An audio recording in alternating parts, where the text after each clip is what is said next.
Я устал смотреть за родителями, за братьями, из-за того, что Постоянно пьянка у них там, на детские только живут. На детские пособия. Да. Здесь ситуация катастрофическая. Муж тиран, бьет, избивает. Он ее бил как маньяк по голове. Деньги заработает и все пропьет. Выгнали его и все. Не уходишь же. Я ради детей живу. Бухаешь на пособие, которое мы платим. Он вам угрожал? он сказал, когда вернемся, я тебе устрою. На сегодняшний день мы все-таки считаем, что семья ресурсная. Папа сознательно спаивает маму. И именно она показала сыну, каких таблеток нужно наглотаться, чтобы покончить с собой. Потом промыл желудок, и все нормально. Родители, подскажите, пожалуйста, каким образом он сам себе промыл желудок? Где вы видите ресурс?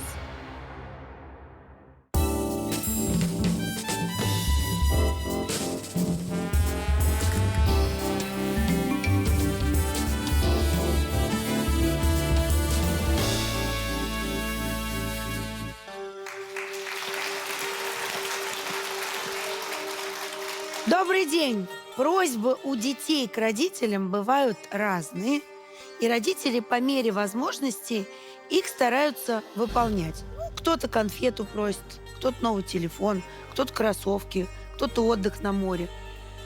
А кто-то из детей просит родителей бросить пить. И не кто-то, а 3 пацана вместе и сразу. Сегодня в нашей студии Гульфия Карпова из Республики Башкортостан. Здравствуйте. Здравствуйте. Гульфия, я так понимаю, что вы заботитесь о жизни и здоровье 3 несовершеннолетних детей, верно? Сейчас мы узнаем, почему. Но я хочу предупредить, что вот с этого момента с нами на связи глава администрации того поселения, где они живут, и человек, который отвечает за их жизнь и благополучие, представители органов опеки. Почему я это говорю? Они будут слушать все, что мы говорим здесь, и в конце согласились выйти с нами на связь. Если они откажутся, мы все равно узнаем, почему. Если выйдут, должны будут сделать выводы. Поэтому давайте дождемся конца программы, которая, я надеюсь, расскажет, что же за проблемы у этих детей. Гульфия, что случилось? Рассказывайте. Жалко мне племянников. Это ваши племянники. 3 вот этих мальчишек. Ее мама, моя родная сестра. Так. Они выпивают, пьют. С бывшим мужем они разведены. Угу. Постоянно пьянка у них там. На детские только живут. На детские пособия? Да. Угу. На одного 15 получает. Подождите, а вы говорите, что они разведены. Они что, продолжают жить вместе? Да. Правильно я понимаю, что они не работают и на 3 детей несовершеннолетних получают 45 тысяч рублей. Да. На эти деньги и живут, и пьют, И квартиру снимают. В итоге, я так понимаю, если они пьют и квартиру снимают, то на еду там и ничего не остается толком. А вы до того, как к нам пришли, пытались с сестрой говорить или с органами опеки? Да. Расскажите, чем закончился разговор? Мы много раз обращались. Куда? Опекуну. Но они предупреждают, потом только приезжают. То есть они, органы опеки, прежде чем приехать, предупреждают их. Естественно, к их приезду они трезвые. Да, готовые. Вы знаете, ваш старший племянник, о котором еще отдельная речь пойдет, и вот тут должны и органы опеки услышать меня, и органы власти, потому что здесь ситуация катастрофическая. Она реально катастрофа. А почему? Давайте начнем узнавать от старшего вашего племянника, который вам показал, в каких условиях они живут.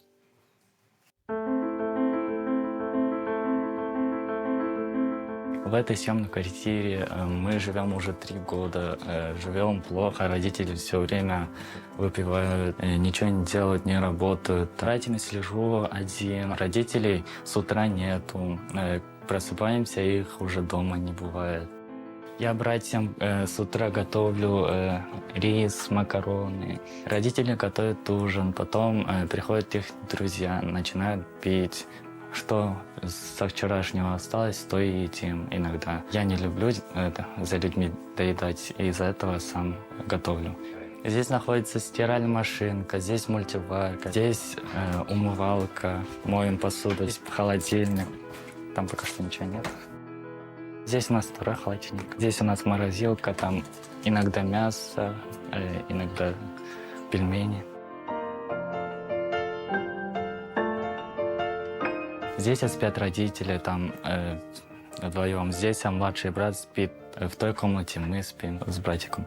Ильнас хорошо учится, уроки помогаю ему делать. Я устал смотреть за родителями, за братьями, там, из-за того, что они выпивают каждый день. Ссорятся они все время. Там родители все время выпивают, а я должен смотреть за детьми, за обеими. Это как-то нечестно. Но я считаю, что родители должны смотреть за детьми. Раз они не хотят смотреть, зачем вообще рожали? Слушайте, ну так вроде прибрано дома. Но к вашему приезду, конечно. А, то есть это только перед нашим приездом они Да. убрались? Да. Мгм. А сестра ваша давно страдает этой алкогольной зависимостью-то? Ну, давно, да. Года 4-5. Мгм. Но сильно начала пить. А он выпивал всегда? Ну, да. Слушайте, а вот вы же сюда пришли не просто так, и в опеку обращались не просто так. Значит, у вас есть намерение, чтобы, видимо, их либо лишили, либо ограничили родительских прав, правильно же? Ну, да. А если это случится, куда детей? Моя мама заберет их себе.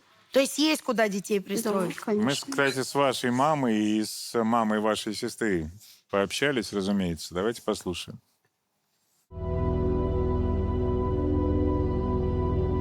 Он хороший, тихий. Она была тихой, послушной, работящей, продукты сама умеет делать, мясо, хлеб, сметану, масло. После 9 класса встретила Айгиза.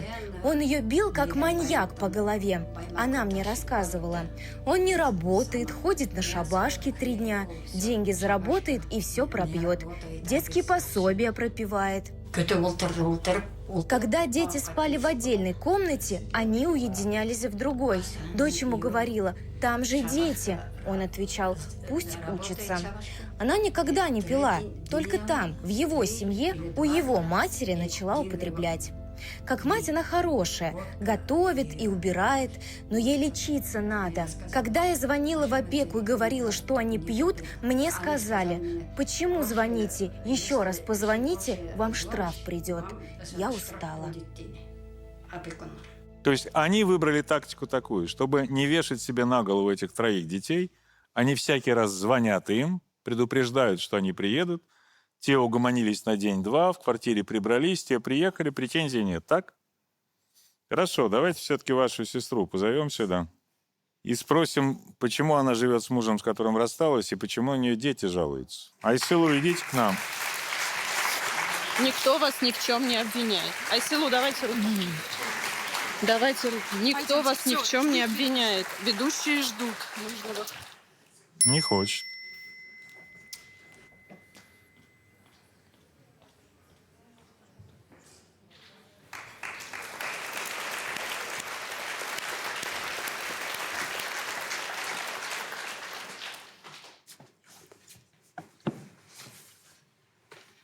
Здравствуйте. У меня это проблемы с мужем. У вас проблемы с мужем? Да. Какие? Так у вас нет мужа, какие проблемы? Ну, бывшим мужем. Ну, не работает, но пьет, детей это орет. Угу. Слушайте, а вы с ним когда развелись? В 2014 году. Так, а почему он остался жить-то вместе с вами? Ну, говорит, что ради детей. А развелись зачем тогда? Я на развод подала. Почему? Ну, не работает, меня тоже это бьет.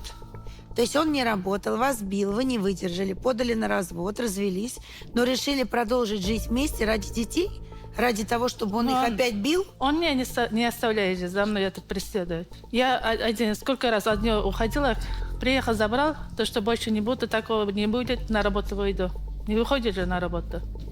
А он Дома все сидит. это время не работает? Не-а. 1 год там на вахту ездит, 1 раз в год. Слушайте, он вам 11 лет говорит, что он последний раз пьет, никого бить не будет и так далее. Вы продолжаете с ним жить? Зачем вы с ним живете? Ну, а Вот как это чем- назвать? Угрожаете же. А чем он угрожает? Ну, там, то, что убьет, если со мной не будет жить. Детей А вы знаете, заберет. что можно написать заявление по Я угрозе сколько раз убийства? этот заявление писала? Куда писали? Участковому. Вы сейчас в какой квартире живете? На съемном квартире. Кто ее снимает? Ну, я снимаю. Так зачем он вам там нужен? Выгнали его и все. Не уходишь же. Пусть он не уходит. Вы идете, снимаете другую квартиру, перевозите туда все вещи, не говорите ему новый адрес. Пусть он живет в этой и платит за нее, если он хочет. У нас куча кризисных центров помощи по стране. Ну, вы хоть раз куда-то обращались? Могли бы уехать с детьми в кризисный центр. Просто забить в интернете. У меня муж тиран, бьет, избивает, значит, жизни не дает. Что мне делать? И вам выдаст поисковик 1000 разных вариантов.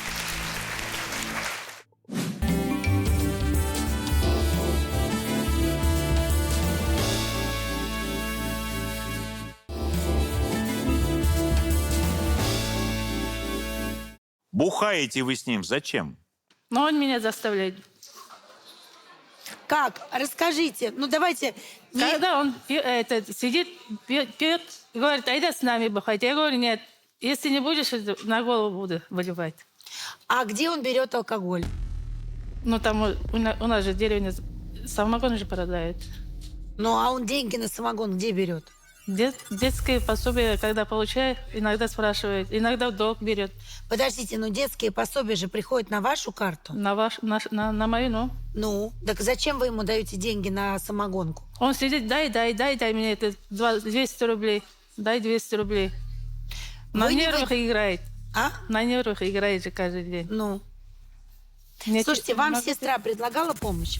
Предлагала. А почему вы отказались? Но говорит, что это переезжай куда-нибудь. Ну, почему вы не переедете?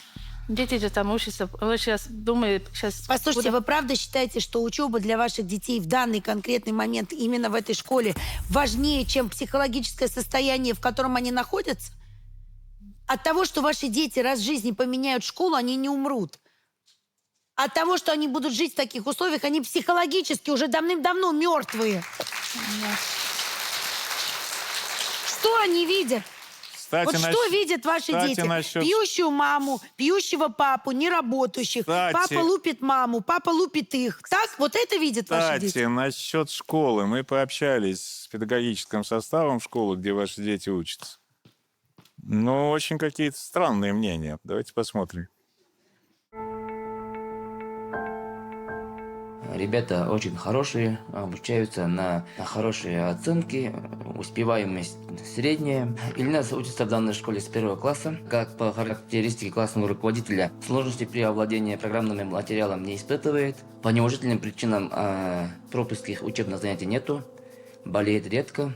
Мальчик трудолюбив. С сверстниками общителен, предпочитает активные игры, помогает товарищам, когда его просят.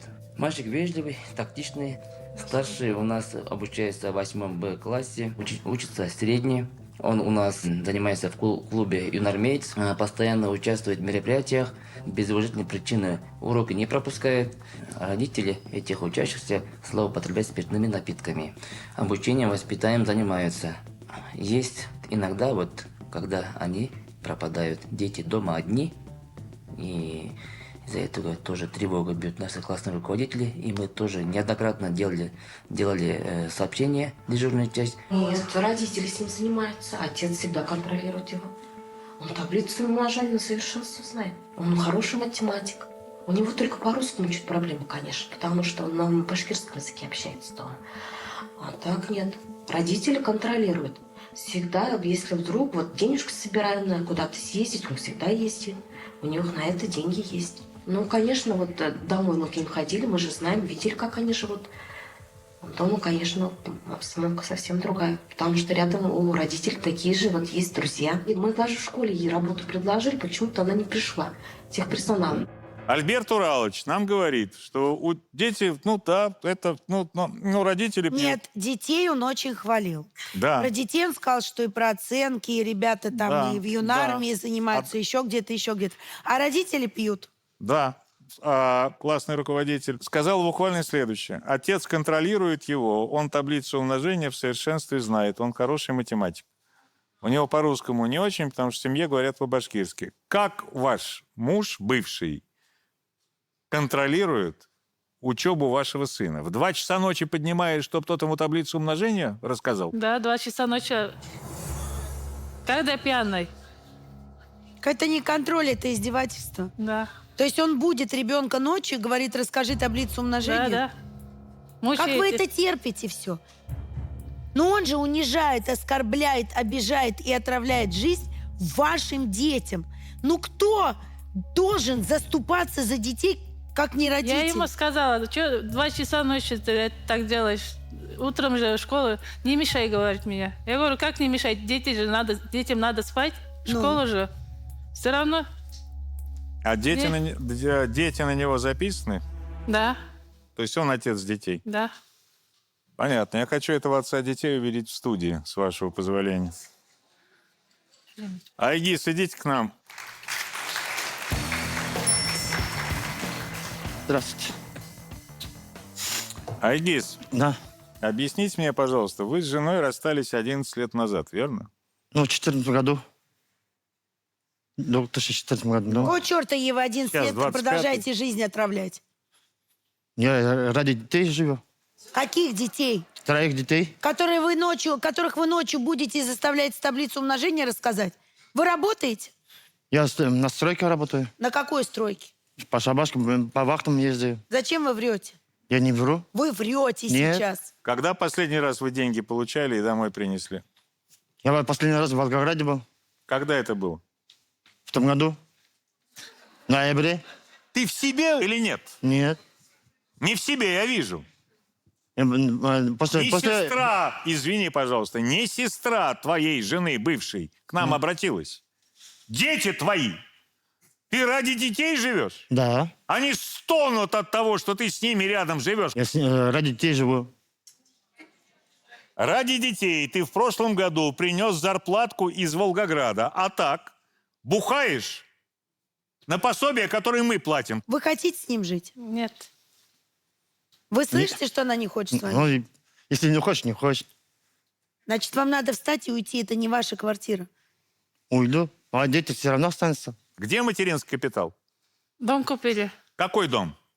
Ну, там деревня у них. Почему не живете в этом доме? Ну, там ремонт надо. Там это что? Света света нет, нет. газа нету. А почему там нет света? Свет отрезали, потом обратно соединили этот свет. Замыкал и пожар был на кухне. Ну, Так. А воды почему нет? воду мы с колонку берем же. То есть у вас свет отрезали за неуплату? Да. Так, так ты же на стройке работаешь. Смотрите, вы купили дом за материнский капитал. Нет, он работает на стройке. Стоп, Почему он секунду. этот дом не привел в порядок? Стоп, секунду. Кто вам дал материнский капитал? Государство? Правильно. Государство откуда денежки взяло, чтобы вам дать на материнский капитал? Вот у нас у всех работающих людей эти деньги вынимают из кармана. А давай в посмотрим. виде налогов. Подожди, а вот я хочу, А вы чтобы... делаете из этих денег вот это. Чтобы все люди сейчас посмотрели, куда их деньги отправляются.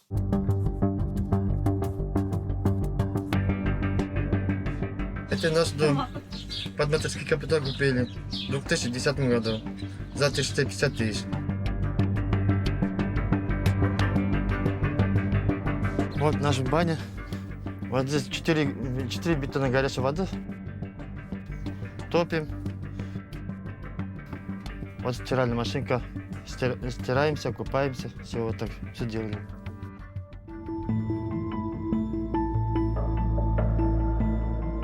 Это наша кухня. Вот чертиков сгорел, вот нету света. Вот здесь мы обедаем. Вот погреб. Это вот зал, наша комната. Детская комната вот. Вот 2 дивана. Это надо выбрасывать надо. Шифонеры детские.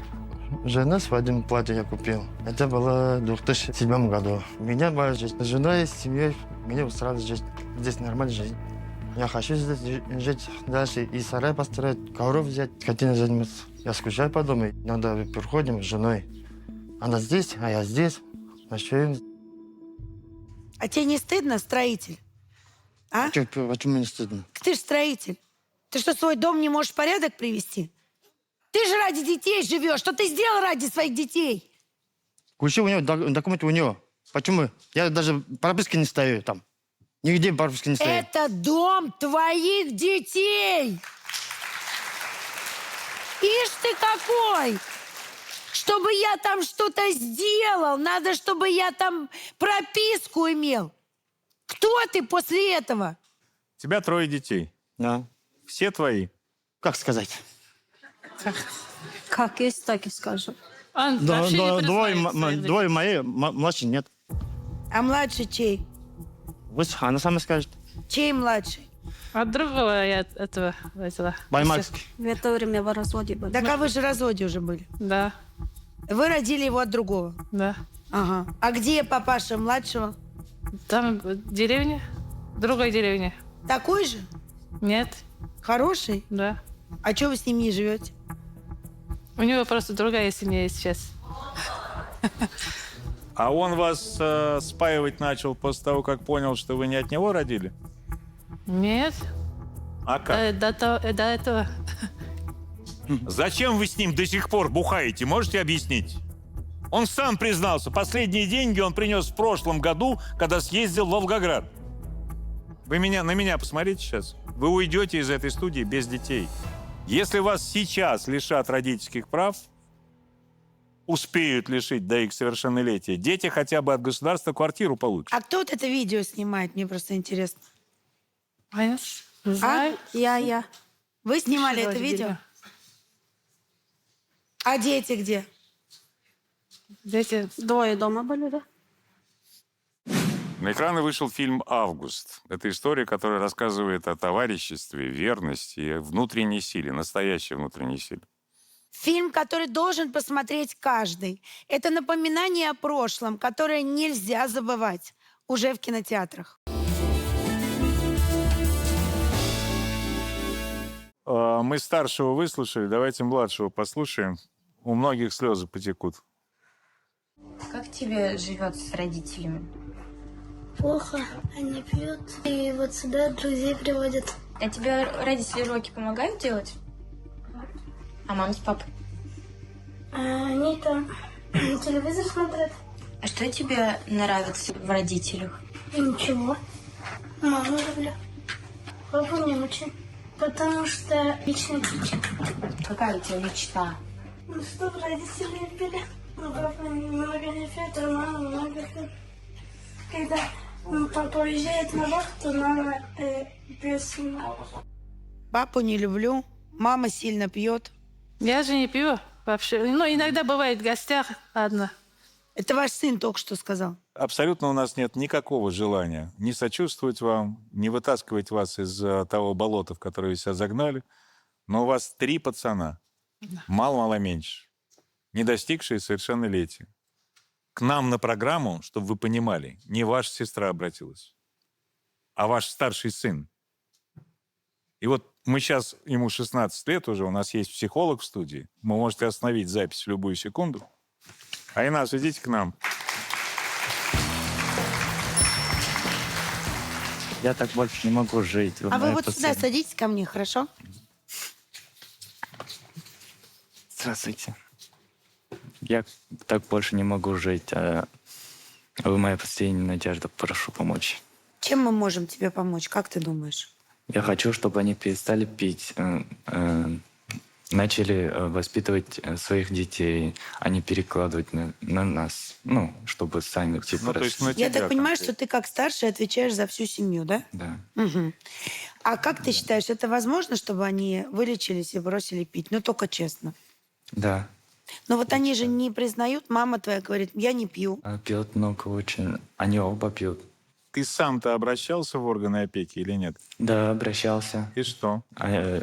Все без толку. Они приходят и говорят, что все нормально и все. То есть они тебя убеждают, что так жить, как ты живешь, это нормально. Да. Органы опеки. Да. То есть ты приходишь в орган, который должен тебя защищать, и говоришь, у меня вот такая ситуация дома. Они тебе говорят, мальчик, расслабься, все нормально. Живи так дальше. Да. Ну вот, правильно же? Да. Это как вообще? Это правда, что бабушки твои даже сказали, что если она еще раз позвонит в органы опеки, она в тюрьму сядет? Нет, сказали, что типа, если позвоните еще раз, мы вам вас оштрафуем. Штраф. Угу. А ты сам где учишься? В Магнитогорске, там, в колледже. То есть ты, получается, сейчас достаточно далеко живешь, да, от этого дома? Тебе Да. приходится приезжать. Да. А зачем ты туда приезжаешь? Ну, ради братьев смотреть, чтобы за ними То просто... есть, по сути, если бы не эта ситуация, ты бы жил в этом Магнитогорске, учился бы, и у тебя не было бы нужды так часто ездить, да? Да, То есть ты приезжаешь только из-за братьев, чтобы за ними последить? да. Вот Потому что смотри, эти не в состоянии. Смотри, сейчас я вопрос задам, можешь на него не отвечать, тем более, что у нас психолог есть в студии. Но у тебя в жизни, как мы знаем, был такой момент, когда отчаяние довело тебя практически до самоубийства. Было такое? Да, было это...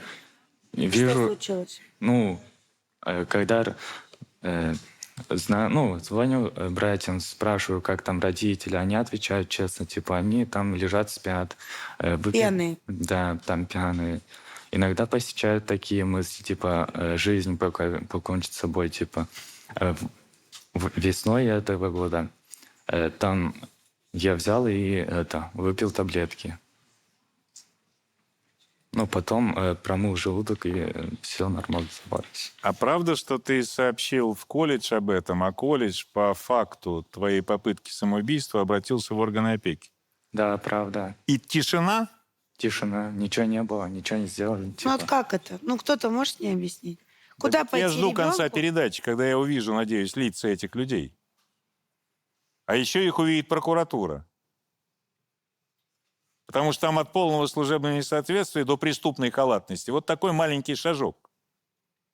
Надеюсь, они выйдут все-таки, посмеют выйти с нами на связь после всего, что мы здесь услышали.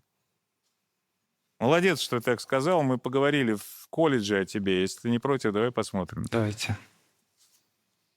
Мальчик вообще как бы такой проблемный, он обучается на первом курсе в группе электриков. Он сначала обратился к психологу за помощью. Она с ним стала работать. Потом я уже его взяла к себе. Он мне сказал, что родители выпивают. Я говорю, а в школе об этом знали? В школе об этом знали. Мы написали письмо в опеку и в комиссию.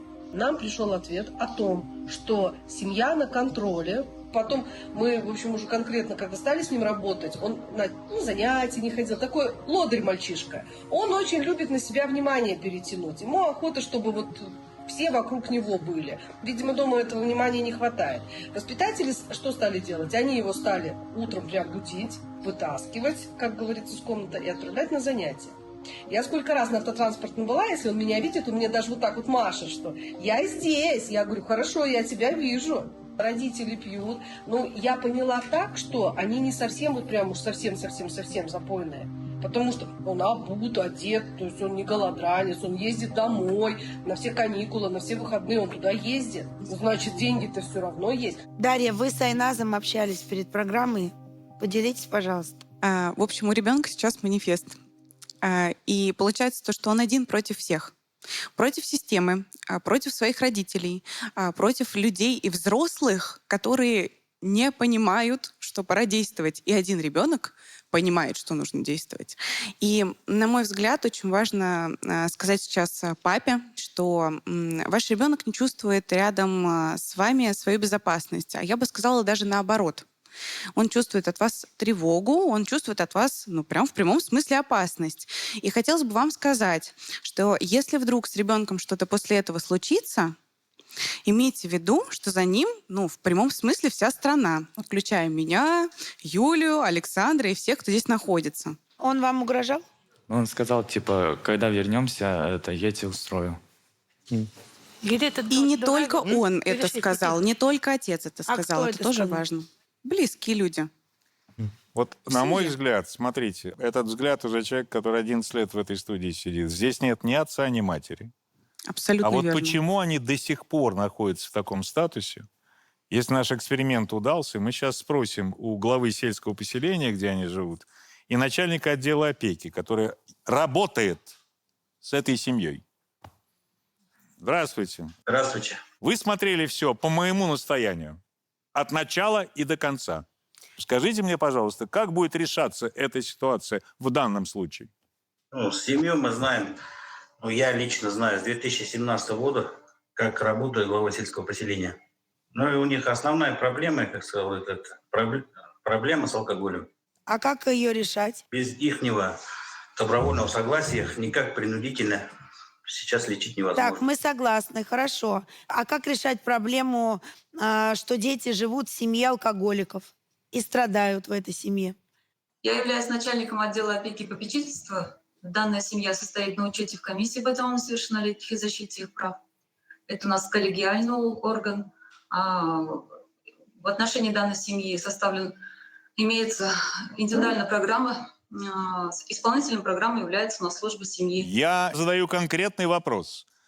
В студии было достаточно аргументов для того, чтобы вы немедленно, хотя бы даже по статье 77 Семейного кодекса, изъяли детей из семьи и решали проблемы и детей, и семьи. Вы собираетесь выйти в суд на ограничение прав родительских или нет? На данный момент мы считаем, что ограничение является крайней мерой. И у нас вопрос об остановке выйти с иском об ограничении на комиссии не ставился. А почему не ставился?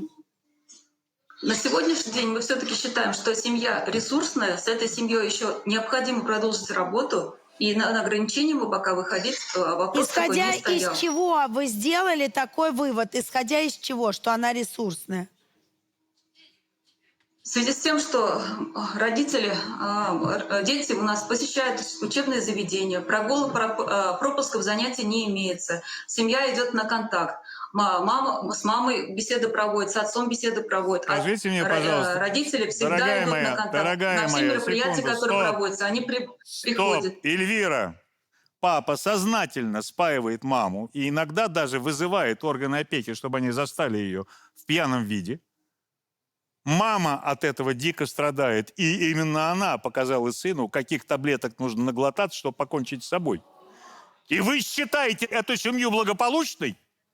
А еще ребенок Вы в своем уме, ну честно, ну в своем вы ли умеет уме? промывать себе желудок. Ребенок откуда научился? Откуда научился? Родители, подскажите, пожалуйста, каким образом он сам себе промыл желудок? Но вы говорите, что эта семья ресурсная. Где вы видите ресурс? В попытках ребенка покончить жизнь самоубийством? В этом вы ресурс видите? Сколько вы работаете с этой семьей по времени? На учете состоит с 2023 года. Вы уже 2 года работаете с этой семьей. 2 года. У вас результатов за 2 года работы 0. 0. Они не трудоустроены, они продолжают пить. Ничего не меняется. То, что вы хвастаетесь тем, что дети в школу ходят, так простите, дети уже в состоянии до этой школы самостоятельно дойти. Тут уже папа с мамой особо не нужны. А вот то, что старший ребенок единственный, кто может приготовить пожрать в этой семье, потому что родителям пофигу, на это вы внимания не обращаете. 2 года вашей работы, результат 0. Значит, это неэффективно. Вы не согласны? Вот я говорю о том, что на сегодняшний день какое решение принято. Вот на сегодняшний день решения об ограничении пока еще не было. Я сейчас обращаюсь к Генеральной прокуратуре и в Следственный комитет здесь, в студии Федерального канала. И это обязательное заявление для рассмотрения. Вы о чем думаете вообще?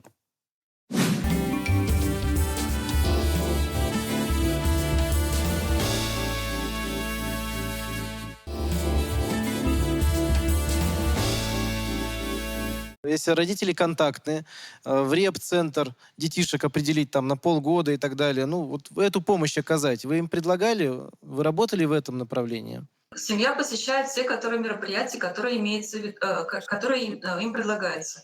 Посещали психолога. Нет, подождите, вы меня не услышали. Я другое говорю. Что дети обратились на Первый канал с просьбой, что спасите, помогите. Почему детей в реп-центр нельзя поместить? Тем более дети просят о помощи. Просто подскажите, это можно сделать сейчас?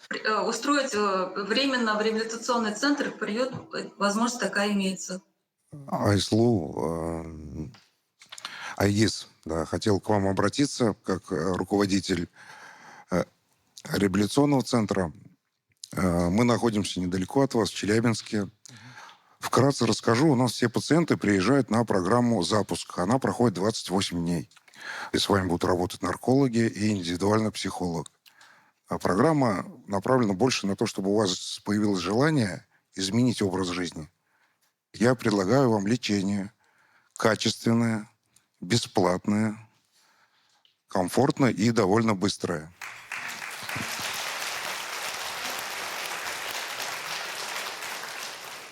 И если вы сейчас не сможете помочь себе, вы не сможете помочь вашим детям. Поэтому, пожалуйста, искренне вас прошу, ответьте на вопрос, готовы ли вы к реабилитации. Я готов. Вы готовы. Спасибо. А мама? Что скажет мама? Да. Да, спасибо. Здорово. Теперь хочу добавить, что вашим всем детям очень нужна помощь психологическая. Вашему старшему ребенку я предложила все свои услуги, пожалуйста, все телефоны берите у редакции.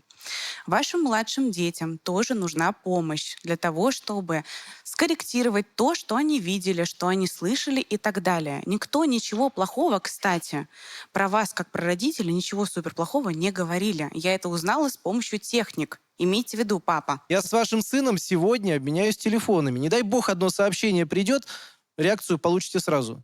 Вот по поводу руки на ребенка и так далее. Хочешь подраться, побейся в стену, меня выйди ударь, если хочешь подраться. Но детей лупить, это низко. Так же, как и таблицу умножения в 2 часа ночи спрашивать. Безусловно, мы сейчас поставим вопрос перед надзорными органами на проведение проверки действий чиновников по отношению к вашей семье. Это ЧП, когда ребенок говорит о том, что он не говорит, а он собой, он с жизнью, понимаете, хочет проститься. Это грандиозное ЧП. У нас в стране порядка 700 случаев таких. Каждый на контроле, вы понимаете, каждый. И, безусловно, когда чиновники говорят, а нет проблемы, семья ресурсная, мы смотрим школу, школа говорит, а мы в полицию обращались. Где реакция, где действия? Есть все механизмы. Есть либо халатность, либо недоработали, либо пусть бегут, дорабатывают сейчас. Дети должны незамедлительно быть помещены в государственные учреждения, где им будет нормально, хорошо, где будет забота, где будут с ними работать психологи. Где будет Ребята уже взрослые, безопасно в первую очередь. И безопасно. Пока решают все, устроиться, не устроиться, значит, лишать, не лишать родительских прав. Детей надо изъять. И вот за этим мы сейчас проследим. Нахождение в состоянии алкогольного опьянения считается реальной угрозой жизни и здоровью несовершеннолетних. Вот. И это уже само по себе является основанием не только для ограничения, но и для лишения родительских прав. Проблем в этом нет. А можно Проблема в еще другом. вот уточнение? А ведь глава об этом заявил. То есть он же сам сказал, что проблема семьи – это алкоголь. То есть он об этом заявляет, открыто сам признается. Нет, для меня чудовищно было то, что я понимаю, там заявление, школа, все так часто бывает не реагируют. Но когда ребенок приходит в опеку и говорит, что мне плохо, а его начинают убеждать, что у него все хорошо, вот это просто за гранью. Ты что придумал-то? У тебя семья ресурсная. И они Всё пытаются нормально. ему объяснить, что это хорошо, когда родители пьют, это хорошо, когда бьют друг друга, это хорошо, когда ничего не делают, не работают, это хорошо. То есть вот так теперь у нас органы опеки объясняют детям, что такое хорошо, а что такое плохо. Замечательных людей растим. Неправильный вопрос ты задала. А сколько вы пытаетесь решить проблему? Ответ был 2 года. 2 года в судьбе этих чиновников – это, может быть, и ничего. Но 2 года в жизни несовершеннолетних детей – это огромная часть их жизни, которую у них уже вырвали, лишили. А они все экспериментируют, все пытаются. Я так понял, что вы согласились пойти на реабилитацию. Но для этого сначала в опеку пишите заявление, забрать детей, и потом уже, да, вы на связи.